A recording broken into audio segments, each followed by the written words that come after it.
கர்த்தருடைய வார்த்தைக்குள்ளாக நாம் கடந்து செல்லுவோம்.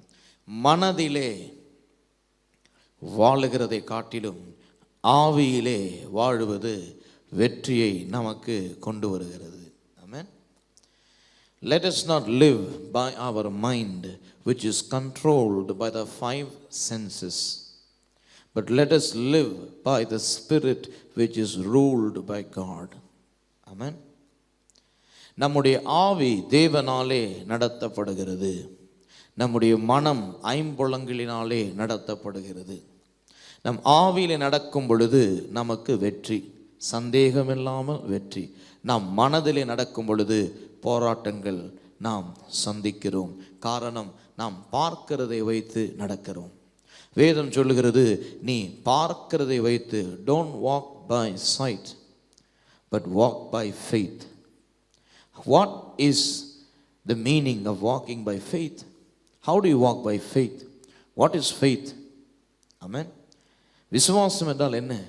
எப்படி விசுவாசத்தில் நடக்க போறீங்க? விசுவாசம் என்றால் தேவனுக்குரிய காரியம். ஆமென்.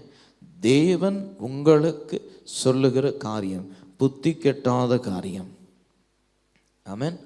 உங்கள் புத்திக்கு அது புரியாது, பார்க்குறப்ப அது விளங்காது, கணக்கு போட்டால் டேலி ஆகாது, ஆனால் அதில் நாங்கள் நடக்கணும். ஆமென். அதுதான் விசுவாசத்திலே நாம் நடக்கிறது. ஏனென்றால் we don't live by what we see, we live by what we don't see.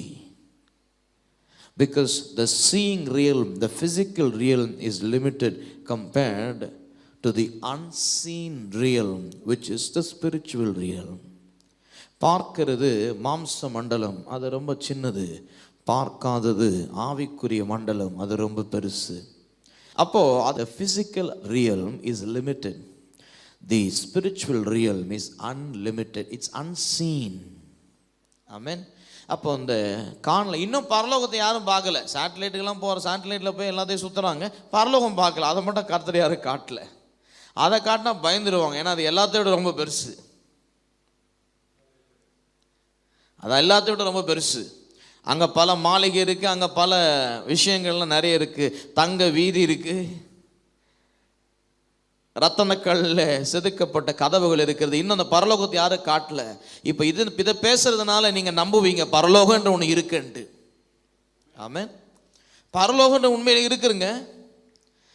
அங்கே இங்கே வாழ்ந்து முடிந்தவர்கள், ரட்சிக்கப்பட்ட ஜனங்கள், இயேசுவை அவர்கள் தன்னுடைய வாழ்க்கையில் ஏற்றுக்கொண்டு தங்கள் பாவங்கள் கழுவப்பட்டு அவருடைய நீதியை தரித்தவர்களாக தங்கள் வாழ்க்கையை வாழ்ந்து ஓடி முடித்தவர்கள் பரலோகத்தில் வாசம் பண்ணுகிறார்கள். பரலோகம் இன்னைக்கு ஒரு ரியாலிட்டி இருக்கு. ஆமென். இன்னைக்கு உங்களுக்கு எனக்கு ஒரு நிச்சயம் இருக்கு. என்ன நிச்சயம்? நம்ம பரலோகத்துக்கு போக போகிறோம். பூமியோடு நம்ம வாழ்க்கை முடிஞ்சிடல, நம்ம பரலோகத்துக்கு போக போகிறோம். பரலோகத்தில் போய் வாழ போகிறோம். நித்தியமாய் வாழ போகிறோம். 10 வருஷம், 20 வருஷம், 30 வருஷம், 40 வருஷம், 50 வருஷம், 60 வருஷம், 100 வருஷம் இல்லை, யுகமாய் வாழ போகிறோம். இந்த அழிவுள்ள சரீரம் அழியாமையின் சரீரத்தை தரித்து கொள்ள போகிறது. Mortality will put on immortality. அழிகிற இந்த சரீரம் அழியாமை தரித்து கொள்ளும்.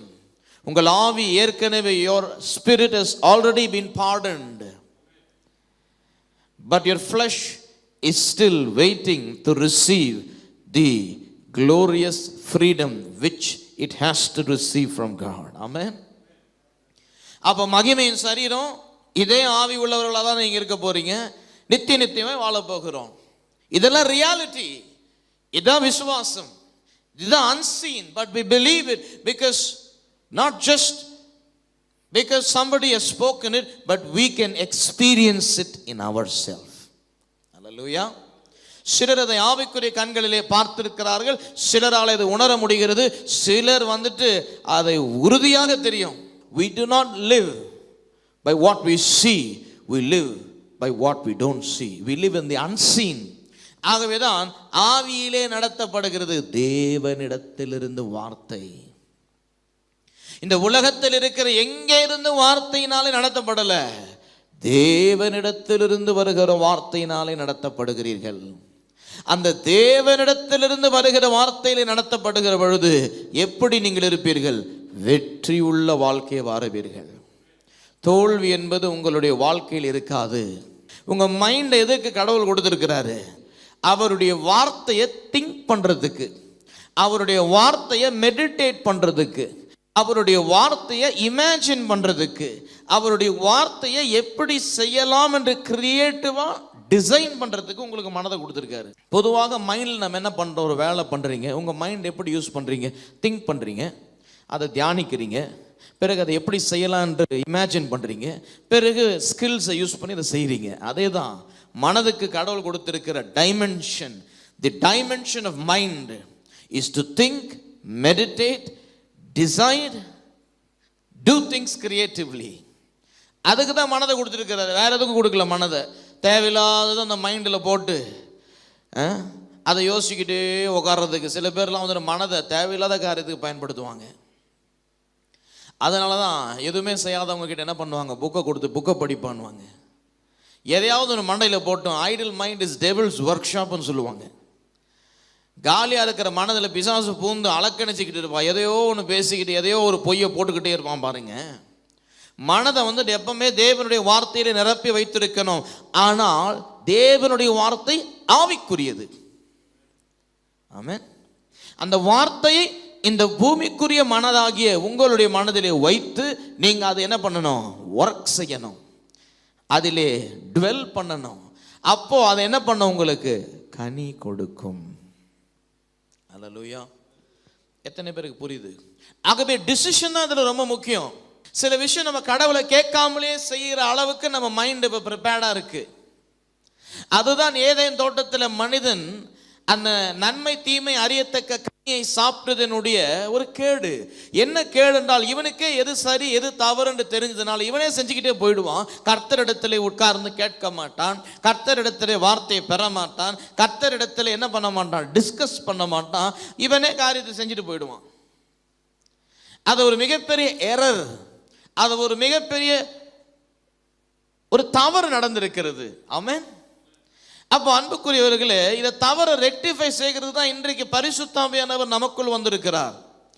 நன்மை எது தீமை எது என்று நீங்க தீர்மானிக்கிறதை காட்டிலும் கடவுளிடத்திலே நீங்கள் கேட்க வேண்டும். இந்த காரியத்தை நான் எப்படி செய்வது, இந்த டிசிஷனை நான் எப்படி எடுப்பது.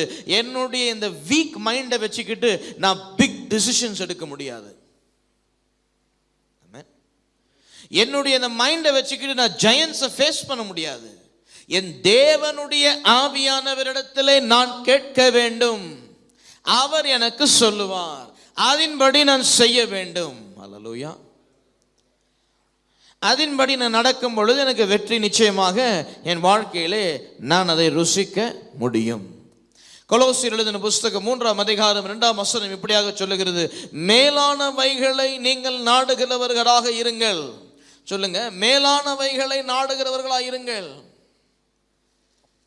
ஆமென். மேலானவைகள் என்ன? தேவனை நாடுகிறவர்களாக இருங்கள். எல்லாவற்றிலும் நீங்கள் தேவனை நாடுகிறவர்களாக இருக்கிறவர்களாக இருக்கணும். அதுதான் லிவிங் பை த ஸ்பிரிட்.